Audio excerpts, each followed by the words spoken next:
আমি সর্বপ্রথম সেই সমস্ত মানুষদের প্রতি সহানুভূতি জ্ঞাপন করছি এবং তাদের আত্মার মাগফিরাত কামনা করছি যে সম্প্রতি বন্যায় যারা নিহত হয়েছেন পাহাড় ধসের কারণে বা বিভিন্ন কারণে। বিশেষভাবে আমরা খুবই উদ্বিগ্ন।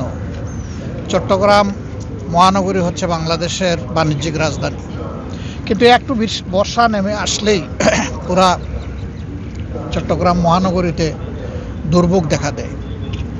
নালা নর্দমা উপচে পড়ে, বিভিন্ন ধরনের অসুবিধার কারণে 2-1টা মৃত্যুর ঘটনাও গতবার ঘটেছে।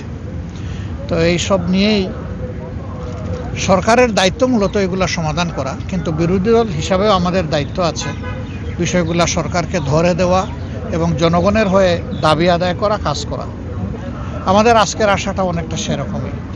আমরা ইনশাল্লাহ এখান থেকে বাঁশখালী যাচ্ছি, বাঁশখালীর থেকে ফেরার পথে আমরা লোহাগাড়া এবং সাতকানিয়া আমরা চেষ্টা করব। এরপরে শহরেরও কিছু জায়গায় আমরা যাব, দেখব, আপনাদের অবস্থা দেখে আপনাদের পক্ষ থেকে আপনাদের হয়ে আমরা যাতে কাজ করতে পারি সেই চেষ্টা করব। তাছাড়াও আমাদের পক্ষ থেকে আমাদের সীমিত সামর্থ্য অনুযায়ী আমরা এই বিপন্ন মানুষের পাশে দাঁড়াবো।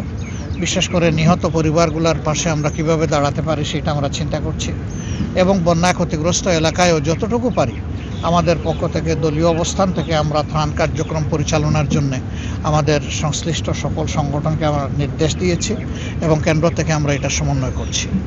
দেশের 4টা বিভাগে মূলত এই সমস্যা দেখা দিয়েছে: চট্টগ্রাম বিভাগ, সিলেট বিভাগ, রংপুর বিভাগ এবং ময়মনসিংহ বিভাগ।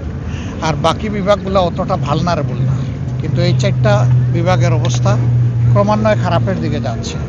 তবে রংপুর বিভাগ বেশি হুমকিতে পড়বে।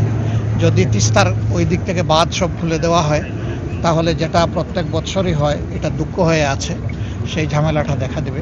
এই জন্য আপনারা জানেন যে ইতিমধ্যে তিস্তা মহাপরিকল্পনা বাস্তবায়নে আমাদের পক্ষ থেকে জোরালো দাবি উত্থাপন করা হয়েছে এবং সরকারের পক্ষ থেকে এই ব্যাপারে অঙ্গীকার ব্যক্ত করা হয়েছে।